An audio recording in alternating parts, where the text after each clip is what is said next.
one thing I like best about No More Tears, and the one thing I'd want people to know is that we're human and that we treat people like humans. And so instead of somebody waiting in line or calling in on a waiting list and being this corporate place where it's cold and not welcoming, it's so anti that. It's hard to even describe how anti that it is, that we really just are humans trying to help other humans. Well, I've had a few charity events that I've been participating in. One was in my house. Actually, a couple have been in my house, and one has been here at this facility. And I've cooked and had a couple of events where 107 people were here, 67 people were at my house, and we raised quite a bit of money. Well, I got into No More Tears because I'm a high school student and I needed service hours. And from the second that I met Somi, I was just really interested in the organization. I felt that I needed the help and I wanted the help. And ever since then, we became closer and closer, and I've been helping her for about a year now. I am a volunteer, and I found out about No More Tears, or Somi Ali, through Nova Southeastern University. It was a practicum for community psychology, and that's how I came across. And she was the very first person I met, and it was great at first sight. I didn't go anywhere else after meeting her. That was it. In supplementation, and I came to Somi Ali for service hours. I received my service hours by walking in various fashion shows that she's held, as well as moving victims. I first became involved with No More Tears back in July of 2010 when I first met Somi. At first impressions, I was just blown away. Somi came to me, she looked me dead in the eye, held out her hand, and introduced herself. And as I shook her hand, I saw just how determined she was, just the kind of person she was, very strong. And I learned eventually how dedicated she is, 100% that is, to ending domestic violence. And this is why I believe in No More Tears. This is why I have become 100% dedicated to ending domestic violence myself, because I believe in Somi, and the example she sets gives me hope for the rest of mankind.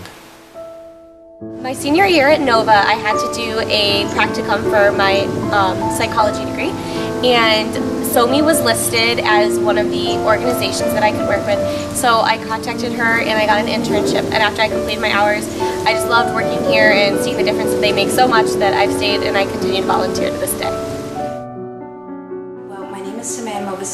And I was approached by Somi Ali about almost a year ago to assist her with her domestic violence cases. I'm an immigration attorney, and I help No More Tears filing immigration petitions for the abused women and children of either United States citizen, green card holders, or various other types of reliefs such as U-Visa, VAWA petitions, and all of their immigration type cases for No More Tears.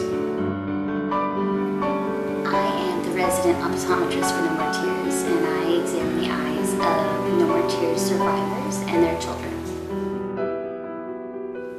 I serve as the family therapist or therapist on board. So most of the clients for No More Tears are actually referred to me for psychotherapy.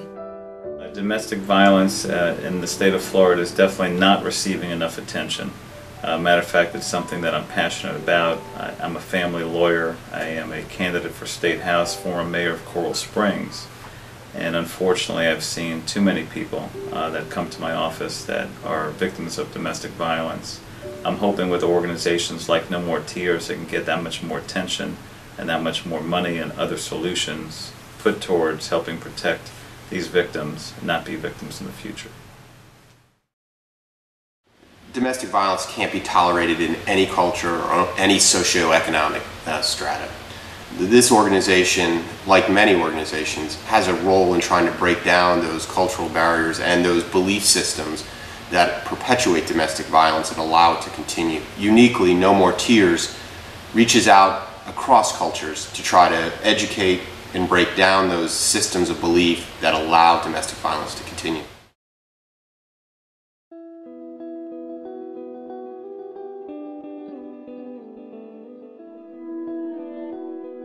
first woman that I really felt like I got to make an impact with, I got to do her intake, and then a couple months down the road it was Thanksgiving, and I told her to have a happy Thanksgiving, and she told me that she didn't have food for her and her son, and it just made me really sad. So I went out and I bought her all these groceries that I thought that might make a Thanksgiving dinner, and I brought them to Somi, who then gave them to her, and she was just so overjoyed and so thankful and tearful. I really knew that that day that she needed help and that we could make a difference in a person's life, even if it's just giving them Thanksgiving dinner. Well, I remember one of the first activities I did was I donated a TV, and when I donated that to the person's house, Somi told me afterwards that the daughter was literally in tears, even though she was watching TV without cable, just could barely make out the scenes, you know, with all the noise. But for that person, it was the first time they had a TV in years. I would say the first time I came to one of the events, I actually got to meet the mayor, which I've never done, so that was kind of an interesting event. And the second most memorable thing I can think of is we helped one of the victims. We took him out for his birthday. He never had a birthday party or anything like that, so he went to a football game. He's very big into football, and that was a very interesting event. Lots of them. Funny, sad. The one that really sticks out is one of the first ladies we worked with, and Somi and I met her at Starbucks, and her story was awful, like they all are. And I remember us looking at each other about choking up, and then I walked out of Starbucks and the sun was in my eyes, and I remember her telling us about how she had been locked in her house and the sun, she couldn't see the sun, and I remember just like wanting to bawl, wanting to cry so badly and trying to suck it up. And I remember driving to school where I teach and getting to class and it like just all coming out, and I was crying, and my class was like, "Are you okay?" And I'm like, "Oh, I just heard the worst story." And then I remember my students and deciding that they should donate something, and so they all brought out their wallets, and I think maybe together made like 45 bucks or something, because their college kids didn't have much, but they were really moved by it. That's one of my first memories with No More Tears. I have a lot, but I just recall that very vividly at the early phases. Well, we've had fun parties, which is always great, and got to meet a lot of nice people who really care about the organization, people who care about Somi, and people who are willing to dedicate their time and their skills in making No More Tears a bigger and better organization.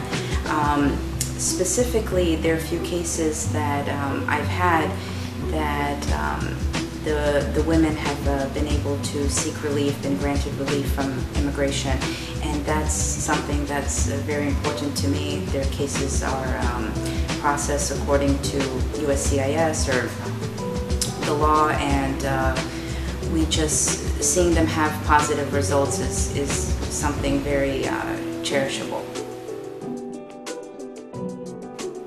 I have many very fond memories of my time spent with No More Tears, but the one that I cherish the most is the first time I helped a family member of No More Tears. This was a woman who had been abused by her husband as well as her two stepsons for over 10 years. And when they had finished using her, they just threw her out of her house. And she had nowhere to go, so she came to No More Tears. And Somi, from there, had helped her find an apartment, as well as collected donations to turn that apartment into a home. And it took about 3 trips to move all of the donations into the woman's apartment. And on the 3rd trip, I had moved the couch that Somi had donated to her. And once I finished setting up all the furniture, the woman came and sat down on the couch, and then she just broke down and started crying. And I went over to her and I held her to comfort her. And that's when she looked up at me and said, "Thank you. Now I think everything will be alright." I really hope No More Tears becomes bigger and more known throughout the world, because it really is a great organization. It really does help. Like, being with No More Tears has opened my eyes so much to see how great of a life that us in America truly have. Whereas in other places they don't get to have that kind of freedom, to where they are being beaten every day, and it's just it's just opened my eyes. And if you could tell people one thing about No More Tears, what would it be? It's awesome.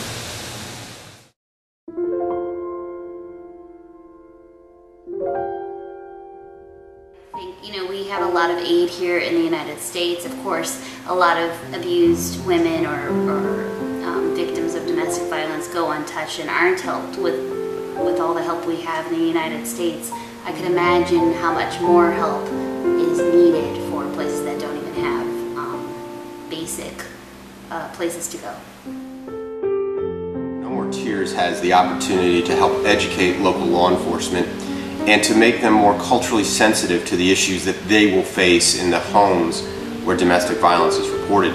There are unique issues that some cultures face that may make it harder on law enforcement to fully enforce the law or to understand the dynamics in the home. No More Tears can play a role in making sure they have the tools necessary to protect the women and the families. I think with connections with the right people, with people like yourselves that are doing such great work to help especially so many women that are victims of domestic violence, there's so much more that can be done and should be done.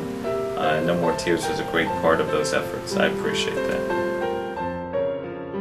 I think it would be awesome if there were little No More Tears sub-branches or little No More Tears entities all over the place, because unfortunately the need is there for victims to get help, and these other types of agencies that are the more corporate are just, they have a purpose, but they're not all there is to it. And so it would be awesome to see No More Tears in lots of cities and even outside of the United States. Now what we need to do is we need to expand. We need to do more in education. We need to get out to the different cultural centers. We need to get out into our communities and begin to expand on the successes and start helping more families with just the overwhelming needs out there. Now more than ever, No More Tears is necessary.